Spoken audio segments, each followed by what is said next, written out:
Antes de iniciar, queridos, nós queremos orar mais uma vez. Pai querido, obrigado pelo privilégio de estar na Tua presença, porque o Senhor já está aqui, através do Espírito Santo, sendo derramado, movimentando-se entre nós e dentro de nós. Obrigado por esta igreja que está crescendo para a glória do Teu nome. Obrigado pela liderança dessa igreja, pelo ministério do pastor Felipe e por esta igreja estar brilhando aqui neste lugar em Palm Coast. Pai eterno, neste momento, quando vamos abrir a Tua palavra, pedimos que o Senhor derrame o Espírito Santo sobre mim e os meus irmãos, abrindo a nossa mente para que ouçamos a Tua voz nos falar. Em nome de Jesus. Amém. Amém. A viúva pobre. Esse é o tema que nós vamos falar com vocês. Na primeira vez que nós pregamos esse sermão foi lá em Jacksonville. Não deu para... Aliás, eu filmei tudo. Mas no final, quando eu cheguei em casa, na hora de fazer a edição, eu descobri que não tinha nenhum sermão gravado. Eu esqueci de ligar a máquina. Aí eu recorri ao pessoal que filmou, não é? A igreja sempre filma, como agora estão filmando aqui, lá também eles filmaram. Eu liguei, escuta, aconteceu um problema aqui, e eu não liguei a máquina, pensando no sermão, esqueci de ligar a máquina. E vocês poderão me passar aí uma cópia do sermão? E eles disseram, pastor, nós também não conseguimos gravar. Alguém não queria que o sermão fosse gravado. Alguém não queria. E se alguém tem nome, não é? Então eu disse para a minha esposa, eu vou esperar uma oportunidade que me convidem de novo para pregar em algum lugar e eu vou gravar esse sermão. Amém. E está sendo aqui hoje. Queridos, a história da viúva pobre. Abra sua Bíblia em Marcos capítulo 12. Marcos capítulo 12, vamos ler os versos 41 até o verso 44. E estando Jesus assentado defronte da arca do tesouro, observava a maneira como a multidão lançava o dinheiro na arca do tesouro. A arca do tesouro ficava no pátio do templo. Lembrem-se disso. Não ficava no lugar santo nem no Santíssimo. Ficava no pátio, onde o povo tinha acesso. O povo não tinha acesso ao lugar santo, nem ao Santíssimo. Somente os sacerdotes e sumo sacerdote penetravam no lugar santo e santíssimo. Mas o povo entrava até o pátio, e ali estava a arca do tesouro. E Jesus se assentou bem na frente da arca do tesouro. Intencionalmente, Jesus se assentou ali. Deus faz as coisas intencionalmente. Assim como Ele escolheu também seguir um caminho um dia para encontrar com uma viúva que estava saindo pelo portão da cidade, levando o seu filho morto, o único filho morto. Ele escolheu seguir aquela direção para se encontrar com aquela viúva. Ele faz intencionalmente as coisas. E queridos, você está aqui nesta manhã intencionalmente. Deus o trouxe aqui. Temos aqui amigos ali de Connecticut, o Rômulo e a Neuza. Queridos, intencionalmente eles estão aqui. Deus planejou, nós não combinamos isso. Aqui diz que Jesus intencionalmente se assentou ali diante da arca do tesouro. E ele observava a maneira como a multidão lançava o dinheiro na arca do tesouro. Lançava quer dizer jogava. As ofertas eram feitas eram em moedas, não é? Moedas. Jogavam as moedas. Uns jogavam montões de moedas e fazia aquele barulho, porque era muita moeda. Quem podia dar bastante, dava bastante. E eles lançavam o dinheiro na arca do tesouro. E muitos deitavam muito. Vindo, porém, uma pobre viúva, deitou 2 pequenas moedas, que valiam 1 quadrante. 1 quadrante equivale a 1 centavo. 2 moedinhas que valiam 1 centavo. O que vale 1 centavo? Você, quando está andando por aí e você vê uma moedinha de 1 centavo no chão, você se abaixa para pegar? Quantos se abaixam para pegar? 1 centavo. Viu? Poucos. Queridos, pois esta era a oferta da viúva pobre. 1 centavo. Era o que ela tinha. E o verso 43. E chamando os seus discípulos, disse-lhes: em verdade vos digo que esta pobre viúva deitou mais do que todos os que deitaram na arca do tesouro. Jesus intencionalmente chamou os discípulos que estavam com ele, chamou a atenção deles e disse: estão vendo aquela viúva? Ela deu uma oferta maior do que todos que estão aqui. E o que mais Jesus disse? Verso 44. Por quê? Todos ali deitaram ou deram, não é? Do que lhes sobejava. Mas esta, na sua pobreza, da sua pobreza, deitou tudo o que tinha, todo o seu sustento. Jesus elogiou aquela que deu tudo o que tinha. Deu com sacrifício. Jesus disse: aqueles outros deram muito, mas deram do que sobrou. Não lhes faltou nada. Não fizeram nenhum sacrifício. Não negaram a si mesmos. Deram do que sobejava. Um rico, quando dá, para você pode parecer bastante, mas para ele não é nada. Nada. Esta semana eu assisti um vídeo do Elon Musk, conhecido no mundo todo, não é? E ele dizendo que a intenção dele era comprar a Globo por 8 milhões ou 8 bilhões, eu não sei, não me lembro, era 8. Ele disse: o que é isso para mim? Isso não é nada. Para quem tem muito, queridos, 1 milhão não é nada.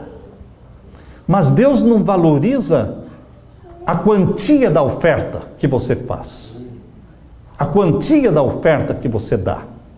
Deus valoriza se você deu de coração e se você deu com sacrifício. Para o rico dar com sacrifício, você pode, por um pouco, imaginar o que significa para um rico dar com sacrifício? Imagine um pouco. Dar com sacrifício é dar alguma coisa que vai lhe fazer falta. Então, um rico, para dar com sacrifício, ele tem que dar muito, muito, muito, para sentir falta daquilo. Por isso, queridos, Jesus disse que é mais fácil um camelo passar pelo fundo de uma agulha. Não pense na agulha do alfaiate, da costureira. Não, não é isso. É a portinhola que tinha do lado do portão de Jerusalém. Portão grande, por onde todos entravam durante o dia, um portãozinho pequeno do lado.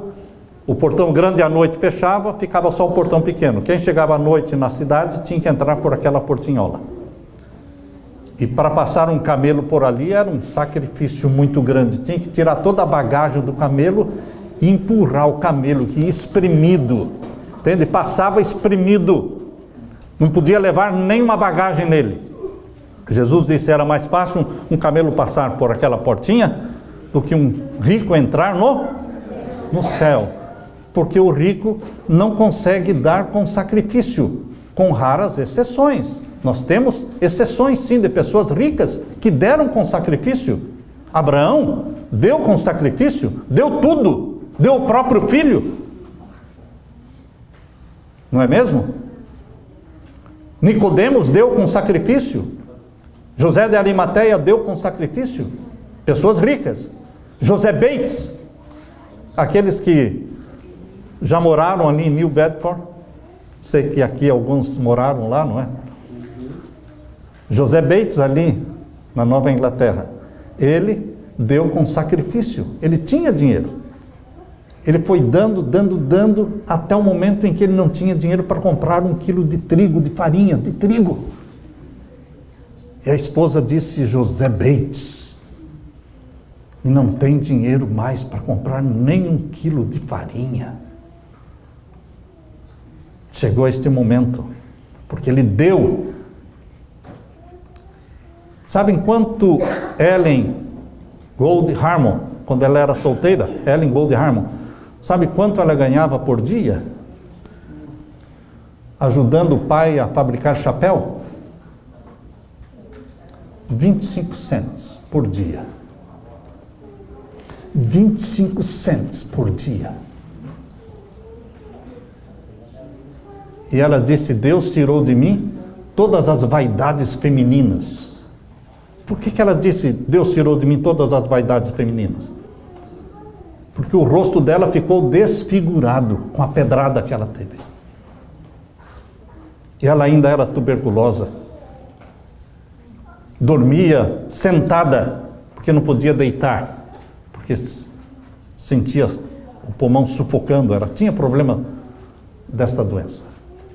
E ela trabalhava ali sentada, fazendo a copa do chapéu, e ela ganhava 25 cents por dia. E ela reservava esse dinheirinho para os folhetos, os panfletos, para a obra missionária. O que ela guardava para si mesma? Nada. Nada. Pobre. Pobre. Quem já foi lá em Battle Creek, já viu a casinha onde Tiago White e Ellen White moraram quando chegaram ali no começo da igreja? Uma casinha muito pequenininha, muito simples, mas deram tudo. É mais fácil o pobre dar tudo do que o rico dar tudo? É mais fácil o pobre dar tudo. Ele diz: eu já não tenho nada mesmo, então. Mas o rico dar tudo? Lembra a história do jovem rico? Vai, vende tudo o que tens, dá aos pobres e siga-me. Ele saiu triste, porque ele amava o que ele tinha. O pobre vai amar o que ele tem, ele quase não tem nada. Então, queridos, Jesus sempre valorizou muito os pobres. Ele nasceu pobre. Poderia ter nascido rico. O pai poderia ter planejado o filho para nascer rico. Por que não? Poderia ter nascido num berço de ouro, não numa manjedoura, não no meio dos animais. Poderia ter escolhido a melhor e a mais abastada família para ser o lar do seu filho, mas escolheu José e Maria, pobres, campesinos, carpinteiro.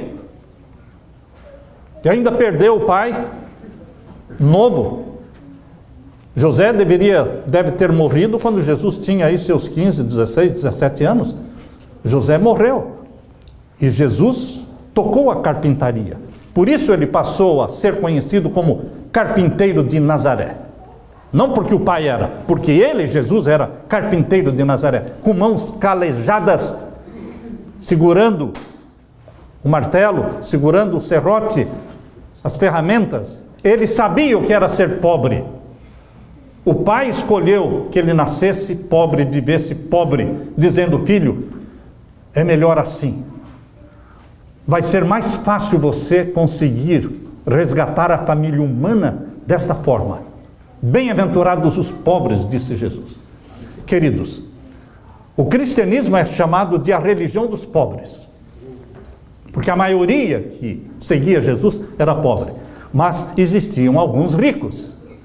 Mas Paulo diz na sua primeira carta de Paulo aos Coríntios, abra sua Bíblia, primeira carta de Paulo aos Coríntios, ele fala que existiam alguns ricos, mas muito poucos. Capítulo 1, vamos ver aqui, o verso 26. Porque vejam, irmãos, a nossa vocação, porque não são muitos os sábios segundo a carne, nem muitos os poderosos, nem muitos os nobres, que são o quê? Chamados. Deus chama todos, mas são poucos que seguem. Por isso que quando a Bíblia fala de José de Arimateia, de Nicodemos, destaca porque dos ricos, foram poucos que seguiram Jesus. No primeiro século, quando Paulo viveu e escreveu a sua carta, ele está dizendo que eram poucos os poderosos, poucos os nobres que são chamados, verso 27, mas Deus escolheu as coisas loucas deste mundo para confundir as sábias, e Deus escolheu as coisas fracas deste mundo para confundir as fortes, e Deus escolheu as coisas vis deste mundo e as desprezíveis e as que não são, para aniquilar as que são, para que nenhuma carne se glorie perante Ele. Onde fica o evangelho da prosperidade, hein? Se o plano de Deus é que você fosse próspero e rico, começaria pelo filho dele, filho de Deus. O evangelho da prosperidade não é da Bíblia. Porque dá a entender que os que são ricos são abençoados por Deus e os pobres são amaldiçoados por Deus. Mas não é assim. Jesus disse: bem-aventurados os pobres. Esta viúva pobre, ela não deu um pouco, ela deu tudo que ela tinha. Deu com sacrifício. Você, quando devolve o dízimo, você não dá o dízimo. Você devolve, porque não é seu. Quando a gente acha alguma coisa que não é da gente, a gente devolve. Nós devolvemos o dízimo, porque pertence a Deus. Mas nós podemos ser avaliados em nosso caráter, em nossa generosidade, na oferta. E o pastor disse que alguns dão dízimo e não dão oferta. Então eles não dão nada. Porque o dízimo não é dar. O dízimo é devolver. E se o seu dízimo não vem acompanhado de uma oferta correspondente, você não está dando nada. É como se você dissesse assim: Senhor, eu já acho que o dízimo é muito, tá? Então tá aí esse 10% aí, e é isso aí. E fique contente com isso. Mas na realidade ele não está dando nada. Quando eu tinha 17 anos de idade, eu fiz um plano de 10% de dízimo e 10% de pacto, de oferta. 17 anos de idade. E, queridos, quando eu me aposentei, em 2013, eu não tinha nem um carro pago e nem uma casa paga. Não tinha. Falei: Senhor, minha vida foi construir igrejas. E eu falhei, porque eu não comprei, não construí a minha casa, eu não tenho. Deus disse: eu cuido disso, Samuel. Amém. Eu cuido. Continue fazendo o trabalho que eu dei para você fazer. Eu cuido do resto. Deixe comigo. Vocês sabem o que é uma mulher que eu não conhecia, uma filha de Deus, me telefonar lá do Rio de Janeiro e falar assim: Pastor Samuel, eu assisto seus vídeos e Deus está me falando que eu devo pagar a sua casa. Amém. Como pagar a minha casa? Sim, para quitar a sua casa. Eu fiquei sem respostas e desliguei o telefone, e a Leila do meu lado disse: Samuel, você não deu uma resposta para a mulher? Passou um dia, 2 dias, eu orando, e a Leila: você tem que ligar para a mulher, você tem que ligar para ela. Depois de 7 dias orando, liguei de volta. E disse: irmã, Deus falou mesmo para você? Que era para quitar a minha casa? Falou. Você não sabe quanto eu devo na minha casa. Como é que ele falou? E ela perguntou: quanto você deve na sua casa? Eu falei: eu devo 50 mil. Era uma casa barata, né? Paguei 69 mil na casa, tinha pago 19 mil, devia 50 mil. Vocês conhecem muito bem isso, porque vocês já viram muitas vezes a igreja que foi lá na nossa casa. Ela disse: eu tenho esse dinheiro. Qual é a sua conta? Amanhã vai estar na sua conta o dinheiro. deu mais de 200 mil reais. Queridos, quitei a casa. Falei, agora está bem, senhor, eu pagava 330 por mês, estava bem, mas agora está quitada a casa, agora está legal. Deus disse, legal não, agora você vai para o Brasil. O quê? Agora você vai para o Brasil. Mas como? O que eu vou fazer no Brasil com uma casinha aqui, se eu vender e vou para lá, como? Coloquei à venda a casa. Coloquei à venda a casa, irmãos, que eu comprei por 69 mil e foi vendida por 195 mil dólares. Tá bom agora, Samuel? Agora eu vou arrumar um lugar para você. E arrumou uma fazenda que custou 380 mil. Com tudo, com frutas, com água, poço artesiano, casa com 4 quartos, enfim, tudo. Deus faz as coisas acontecerem. Ele não disse, eu cuido disso. Eu cuido. Mas continue pregando. Continue fazendo o trabalho. Deus primeiro. Tudo para Deus. Deus não aceita nada menos, nada mais do que tudo. E às vezes nós ficamos mesquinhando, uma mesquinhez, irmãos, uma ninharia de oferta que mais parece esmola do que oferta.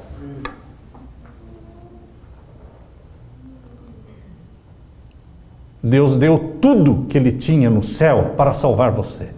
Não deu o pior, não deu um anjo, Ele deu o Filho único que Ele tinha. E agora, no momento em que você precisa demonstrar o seu amor, a sua gratidão a Deus, devolvendo o dízimo e dando uma oferta, muitas vezes ficamos com mesquinhez. Onde está o amor? Onde está a gratidão? Abra sua Bíblia agora, no primeiro livro de Reis, capítulo 17. Existem duas histórias das viúvas. Existe a história da viúva de Marcos 12 e existe a história da viúva de 1 Reis, capítulo 17. Aqui em 1 Reis, capítulo 17, é a história de Elias. Capítulo 17, verso 1. Então Elias, o tisbita, dos moradores de Gileade, disse a Acabe: vive o Senhor, Deus de Israel, perante cuja face estou, que nestes anos nem orvalho nem chuva haverá, senão segundo a minha palavra. Nestes anos, que anos? 3 anos e meio. Por 3 anos e meio não choveria sobre a terra, porque o povo de Deus estava apostatado, estava adorando Baal, estava adorando o sol. A história vai se repetir, meu querido irmão. Quando você lê a Bíblia, lembre-se que a história se repete. Agora, no tempo do fim, o mundo cristão estará adorando Baal, adorando o sol, o dia do sol, Sunday. E virá uma lei dominical. E Deus vai mostrar o seu desprazer retendo a chuva. A história se repete. Essa nova ordem mundial que está sendo implantada no mundo será um domínio papal de adoração ao sol, mas com seca. Agora vocês estão vendo inundações. Alemanha debaixo d'água, Rio Grande do Sul debaixo d'água, enfim, Dubai debaixo d'água. Imaginem. Mas durante o período da nova ordem mundial de domínio papal do tempo do fim, da implantação da lei dominical, a lei de Deus será abolida da terra. A palavra de Deus será abolida da terra. E Deus vai mostrar o seu desprazer, retendo as chuvas. Por isso a Bíblia diz que dos filhos e filhas de Deus, Ele diz: o seu pão será certo e a sua água será certa. Porque o povo, o mundo vai estar passando fome e sede, mas os filhos de Deus que guardam os mandamentos de Deus e colocam Deus em primeiro lugar, eles terão seu pão, sua água.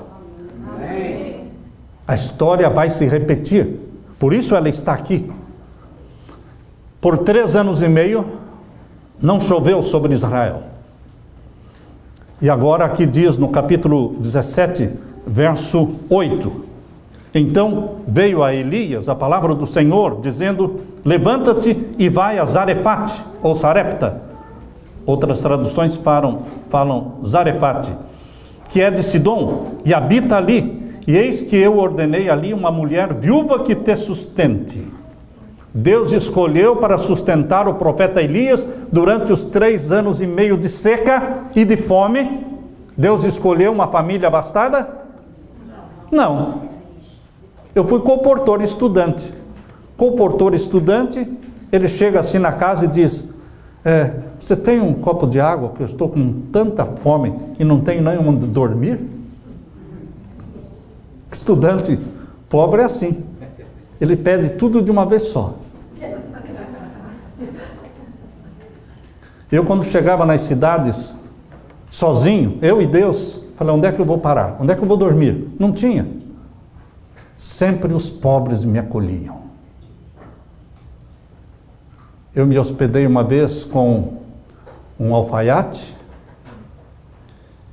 Numa outra vez, quando eu trabalhei em Londrina, eu almoçava todos os dias na casa de um ferreiro. Ele tinha uma ferraria, fazendo carroça, ele malhava ferro. Gente pobre. Ele disse: todos os dias pode vir almoçar aqui. Queridos, sempre os pobres me acolhendo. Será que não existiam famílias abastadas e ricas nas igrejas? Existiam. Onde a casa tem 4 quartos, tem 5 salas. Né? Casas com tantas salas, mas não tem um quarto para hóspede. Não tem. Jesus deixou a história aqui de Elias e da viúva de Sarepta. Ele pediu para esta viúva, que não era do povo de Israel, era de outra religião, ela era pagã, mas ela conhecia o Deus de Israel, ela já tinha ouvido falar do Deus de Israel, e Deus falou com ela, porque aqui diz: eis que eu ordenei ali uma mulher viúva que te sustente. E o verso 10: então ele se levantou e foi a Sarepta, e chegando à porta da cidade, eis que estava ali uma mulher viúva apanhando lenha. E ele a chamou, ele disse: traze-me, peço-te, num vaso, um pouco de água que beba. Ó, o comportor aqui, ó. E indo ela a buscá-la, ele a chamou e disse: traga-me também o quê? Um pão. Primeiro pediu a água, depois pediu o pão. Ele ia pedir cama também, não é lógico. Ele ficou dormindo na casa desta viúva por praticamente 3 anos. Por 6 meses, mais ou menos, ele foi alimentado por um corvo, que Deus enviou um corvo que trazia para ele. Aqui diz no capítulo 17, verso 6, que os corvos lhe traziam pão e carne pela manhã, como também pão e carne à noite, e bebia do ribeiro. Ele ficou por 6 meses, pelo menos, ali ao lado do ribeiro, comendo e bebendo ali, e aí secou o ribeiro. Deus disse: agora você vai lá para Sarepta e a viúva vai te sustentar. Queridos, e aqui o verso 12: porém ela disse: vive o Senhor, teu Deus, que nem um bolo tenho, senão somente um punhado de farinha numa panela e um pouco de azeite numa botija, e vês aqui, apanhei 2 cavacos e vou prepará-lo para mim e para o meu filho, para que o comamos e morramos. Não temos mais nada, só vamos comer isso aqui e vamos morrer, porque não temos mais nada. E Elias lhe disse: não tenha medo, não temas, vá, faça conforme a sua palavra, porém, faça primeiro para mim Egoísta, não é? Elias não era egoísta, irmãos. É que Deus disse para Elias: Elias, você vai ali e você me representa ali. Você vai estar me representando ali naquele lugar. E eu não aceito o segundo lugar. Eu não aceito o último lugar. Eu só aceito o primeiro lugar. Deus só aceita o primeiro lugar. Ou você coloca Deus em primeiro lugar, ou Ele não está com você. Não é dar qualquer coisa para Deus, é dar tudo. A viúva da história que Jesus contou deu tudo. E esta viúva aqui? Deu tudo. Porque ela só tinha um punhado de farinha e ele disse: faça primeiro para mim. Quem não conhece Deus vai dizer: não, Elias foi egoísta e Deus é egoísta. Não, Deus não é egoísta. Deus é Deus. Deixe Deus ser Deus na sua vida. Você só deixa Deus ser Deus na sua vida quando você o coloca em primeiro lugar. Ele dá as ordens. Você recebe o salário, primeiro separa o santo dízimo. E depois separa a oferta. 10%, 8%, 5%, você estabelece a sua porcentagem. Isso é a critério seu. Com oração você faz isso. E então o restante você vai pagar o mortgage da casa, pagar o carro, comprar os alimentos para casa. Porque se você deixar para fazer isso no final, não vai sobrar nada. Quem deixa Deus para último lugar ou para segundo lugar, nunca sobra. Nunca sobra. Mas esta mulher colocou Deus em primeiro lugar quando colocou Elias em primeiro lugar. E aqui diz que nunca faltou nada para ela. Leia comigo o capítulo 17 que estamos lendo de 1 Reis, verso 14. Porque assim diz o Senhor Deus de Israel: a farinha da panela não se acabará, e o azeite da botija não faltará, até o dia em que o Senhor dê chuva sobre a terra. Isso aconteceu 3 anos depois. Então Elias ficou pelo menos 3 anos na casa dessa viúva, e não faltou farinha e não faltou azeite na botija.